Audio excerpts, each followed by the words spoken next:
रामनगरी अयोध्या की तपस्वी छानबी के महंत के पद को लेकर चल रहे विवाद पर अब विराम लग गया है। जिलाधिकारी की मौजूदगी में रामकथा संग्रहालय में करीब 3 घंटे तक चली दोनों पक्षों के संतों की बैठक में यह सफलता मिली है कि अब 12 सितंबर को तपस्वी छानबी के साकेतवासी महंत के त्रियोदश संस्कार पर भंडारा होगा और महंत के पद का फैसला न्यायालय तय करेगा।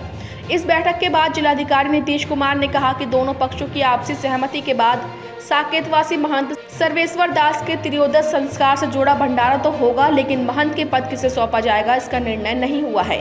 इस मामले में दोनों पक्ष न्यायालय में अपना दावा कर रहे हैं। जो पक्ष जीतेगा वह न्यायालय के आदेश पर महंत बन सकेगा।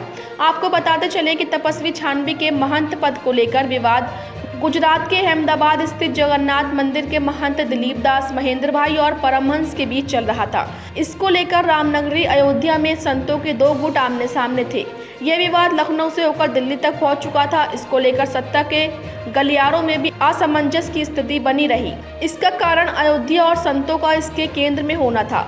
वहीं इस बैठक में महंत दिलीप दास की ओर से मणिराम दास छावनी के महंत कमल नयन दास श्री वल्लभा कुंज के प्रमुख और विक्रमादित्य महोत्सव समिति के अध्यक्ष स्वामी राजकुमार दास, मंगल भवन के महंत रामभूषण दास, कृपालू बाबा और परमहंस दास के पक्ष में संकट मोचन सेना के अध्यक्ष संजय दास, डॉक्टर महेश दास और माधव दास आदि संत मौजूद रहे। देखिए, ऐसा है कि तपस्वी छावनी के पूज्य महंत साकेतवासी हमारे पूज्य गुरुदेव महंत सर्वेश्वर दास जी का 12 तारीख को जो है 13वीं का भंडारा सुनिश्चित है, जिसको लेकर के थोड़ा सा मनमुटाव चल रहा था और ये कहा जा सकता है कि अयोध्या 2 फाट में बट चुकी थी। एक महाभारत जैसे स्थिति का जो है माहौल बन गया था। तो उसको लेकर के एक आज बैठक हुई, दोनों तरफ के लोगों को इनवाइट किया गया और 2 घंटे मंथन करने के बाद में फिर हमने बीच में रास्ता निकाला और हमने कहा ऐसा है कि न्यायालय से डिसाइड होगा जो वो सर्वमान्य होगा, चाहे आप हो चाहे हम हैं।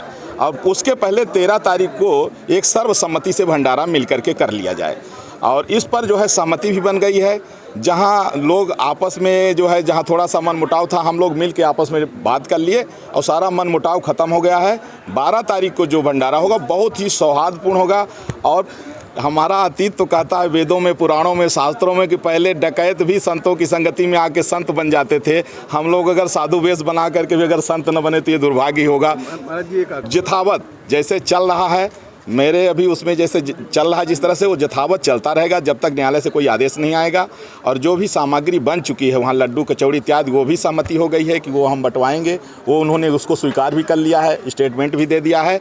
तो किसी तरह से कोई वर्चस्व की लड़ाई नहीं, कोई बड़ा छोटा नहीं है, एक प्रेम से सौहार्दपूर्ण हम लोग मिल करके ही सब करेंगे। आज सबसे महत्वपूर्ण जो है कि हम लोगों ने जो विरोधाभास था सबको, सभी संतगण हम लोग बैठे, प्रशासन पुलिस सब बैठे, सभी संतगण पूजनीय संतगण बैठे यहाँ पे और सभी लोगों ने एक मत से निर्णय लिया कि जो भंडारे का कार्यक्रम है वो होगा और 200 संत रहेंगे और बहुत बेहतर तरीके से उन लोगों ने एक समरसता के साथ डिसीजन लिया है। और जो ट्रस्ट का जो इशू है और महंती का जो इशू है वो उस दिन डिस्कस कुछ नहीं किया जाएगा और जो माननीय न्यायालय का जो निर्णय होगा उस संदर्भ में अंतिम होगा। 2 पॉइंट्स है। हाँ, तब तक के लिए जाएगा या तब तक क्या नहीं, वही तो उसका तो न्यायालय निर्णय करेगा। और जो अभी जो भंडारे का जो कार्यक्रम है वो सब लोग मिलकर सम्मिलित रूप से कर रहे हैं।